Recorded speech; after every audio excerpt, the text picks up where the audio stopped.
should ever be in danger in an American school.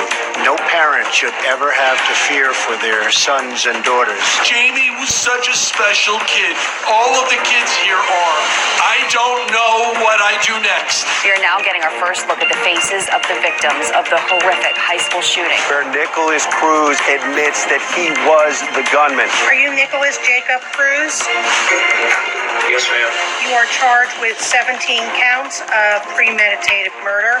YouTuber Ben Benite alerting the FBI last September about a comment posted on one of his videos. I've never seen a post that disturbing or that brazen. The FBI was unable to further identify the person who actually made the comment. There were some junior ROTC students at the school who actually helped save their classmates. Brought the kids back to the classroom.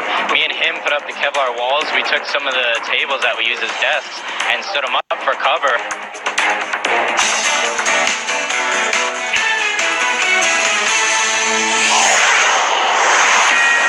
All right, here we go. Straight to a Fox News alert and a chilling confession. That from a Florida high school shooter, Nicholas Cruz, reportedly telling police, and you heard it there, you heard him admit to it, but here's what he said to police, that demons made him do it. He's now behind bars, held without bail on 17 counts of premeditated murder.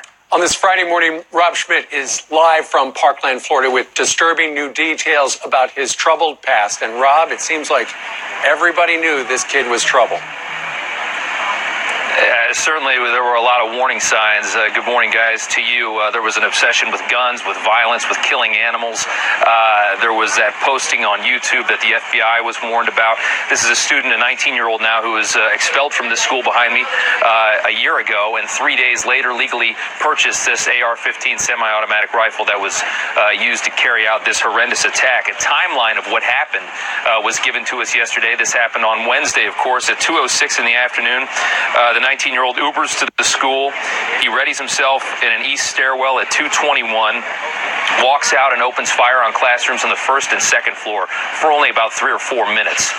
And then he drops his weapons and runs out of the school along with all the other students who were in a panic trying to get away from the shooting.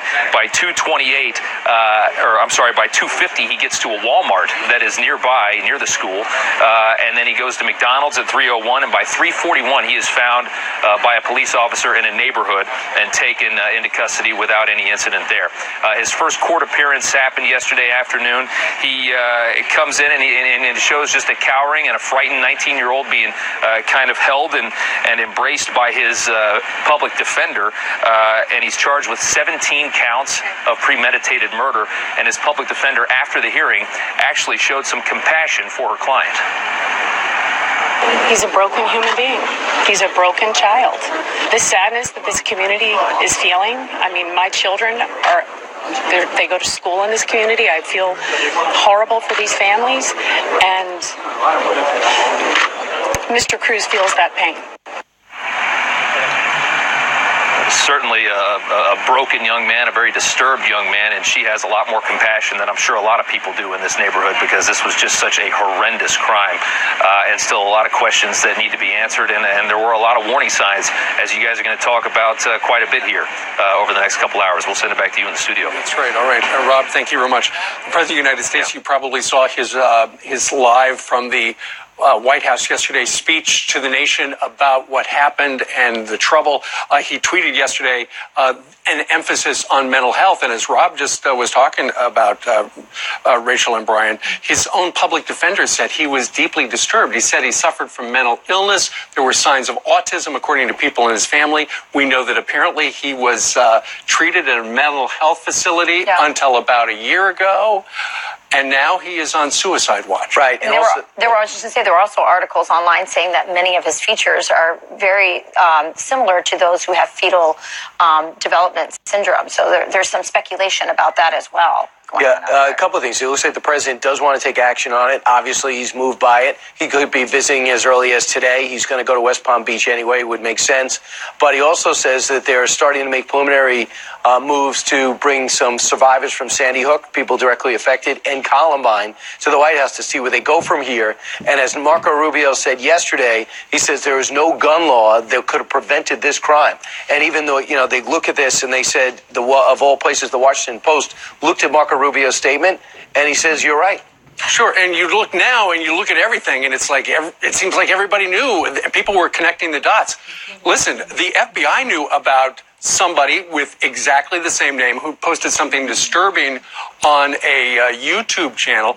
Brian was talking to this guy, Ben Benite, a video blogger, who saw this disturbing comment where he said essentially that he wanted to be a professional school shooter. Right. And he called the FBI because he'd never seen anything like this before. Watch. This particular guy found my video and decided to leave that comment. I've never seen a post that disturbing or that brazen, so I had reported it to the FBI. The FBI sent out a couple of field agents to my office pretty immediately, and they took down what information I could give them, and I hope opened an investigation from there. I'm not going to say they dropped the ball. I feel like I gave them very limited information on my end. But he was pretty much flipped out when he said that's the guy in September with the same spelling that ended up doing this. I wonder what happened, and the FBI did address it yesterday. Well, and the knee-jerk reaction has obviously been to go to gun control. Yesterday, Steve Scalise was on Fox talking about his thoughts on that because he doesn't think he'd be alive if there weren't somebody on the field that day who had a gun to help him. If you think there's some magic unicorn law